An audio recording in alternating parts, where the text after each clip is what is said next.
Good morning, students. My name is Mandeep Singh and I'm your SST teacher. So, from starting the class, I want to say that please subscribe my channel for getting new videos related to your subject. And in the previous lecture, we have learned about the sources of prehistory. First is archaeology, second is artifact. Now, third, we will learn about the fossils. Sometimes so today we will learn about the fossils. जो fossils होते हैं वो भी pre history का एक source है। Sometimes when animals die their bodies of parts of them get fixed into rocks or ice. These remains or the impressions these dead bodies leave are called fossils. So fossils वो होते हैं जब कोई animals की death हो जाती है, जहाँ किसी जो प्लांट्स होते हैं, ठीक है,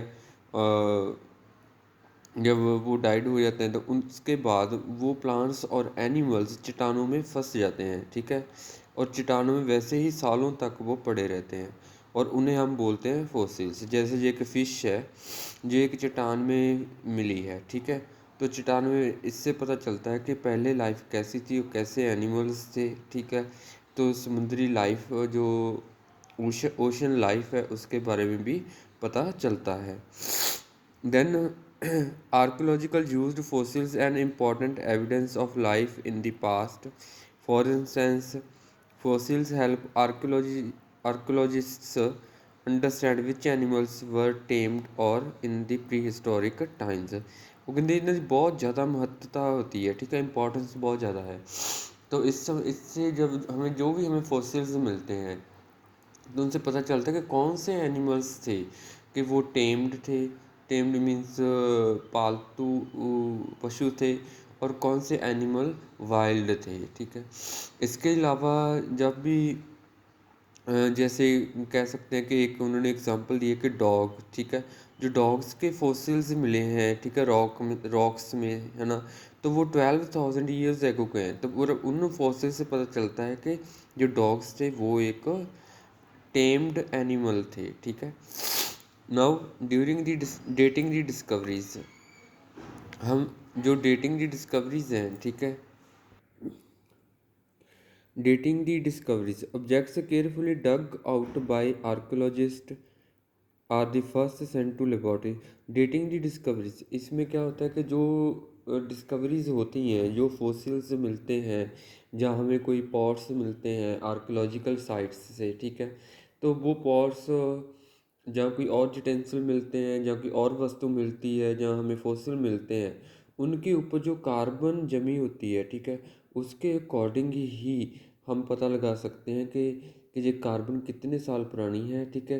तो हमें पता चलता है कि ये जो वस्तु हैं वो इतने साल पुरानी है, ठीक है। तो इस वो उन्हें जो जितने भी फॉसिल्स होते हैं, जहाँ कोई पॉट्स होते हैं, उन्हें लेबॉर्ट्री में भेजा जाता है, ठीक है। An important method used by archaeologist non carbon dating.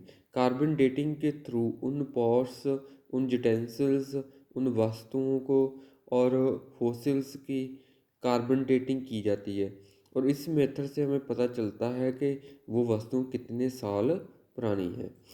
The amount of carbon trapped in bones और पॉट्स, पॉटशर्ट्स, ठीक है, ब्रोकन पीसेस ऑफ पोट्री, ठीक है, is study in order to understand how old the objects are. तो मैंने आपको पहले ही बताया कि कार्बन डेटिंग एक ऐसी प्रोसेस होती है जिसमें हमें खुदाई के दौरान मिली हुई पुरानी वस्तुओं में जमी हुई कार्बन को टेस्ट करके, ठीक है, और उससे पता चलता है कि वो कितने साल पुराने हैं। Then the role of archaeologist, ये भी इसे भी हम निगलेक्ट नहीं कर सकते। Archaeologist are considered to be the scientist of history, ठीक है, जैसे हम साइंस के साइंटिस्ट कहते हैं, ठीक है, ये हिस्ट्री के साइंटिस्ट होते हैं। They study the skeletal remain of living beings, artefacts and fossils. तो जो आर्कोलॉजिस्ट होते हैं, ठीक है, वो किसकी स्टडी करते हैं? आर्टिफैक्ट्स, ठीक है, मिली हुई वस्तुओं की, फॉसिल्स की जो स्टडी करते हैं उन्हें बोलते हैं हम archaeologist. They determine their dates and tell us about the different groups of people that lived in the past and about their lives. तो ਜਿਹੜੇ ਜੇ ਲੋਕ ਹੁੰਦੇ ਨੇ ਆਰਕੋਲੋਜਿਸਟ ਨੇ, ਉਹ ਸਾਨੂੰ ਦੱਸਦੇ ਆ ਕਿ ਸਾਨੂੰ ਡਿਫਰੈਂਟ ਗਰੁੱਪਸ ਆਫ ਪੀਪਲ ਬਾਰੇ ਦੱਸਦੇ ਆ ਕਿ ਆਹ ਲੋਕ ਇਸ ਸਾਲ ਰਹਿੰਦੇ ਸੀਗੇ, ਆਹ ਲੋਕ ਇਸ ਸਮੇਂ ਰਹਿੰਦੇ ਸੀ ਅਤੇ ਆਹ ਲੋਕ ਇਸ ਸਮੇਂ ਰਹਿੰਦੇ ਸੀਗੇ। ਠੀਕ ਹੈ, ਤੋ ਉਹਨਾਂ ਦੀ ਲਾਈਫ ਬਾਰੇ ਵੀ ਦੱਸਦੇ ਸਾਨੂੰ ਆਰਕੋਲੋਜਿਸਟ, ਉਹਨਾਂ ਦੇ ਪਾਸਟ ਬਾਰੇ भी ਦੱਸਦੇ ਆ। ठीक है, उन्हें रहना सहना कहे जैसी उसके बारे में हमें बताते हैं वो। ठीक है, और उनकी ज़िंदगी कैसी थी, वो कैसे ऑर्नामेंट और ड्रेसेस पहनते थे, उनके बारे में हमें ये बताते हैं। ठीक है, ओरल सोर्सेज, उसी के बाद ओरल सोर्सेज आते हैं। Pre historic oral tradition is the rich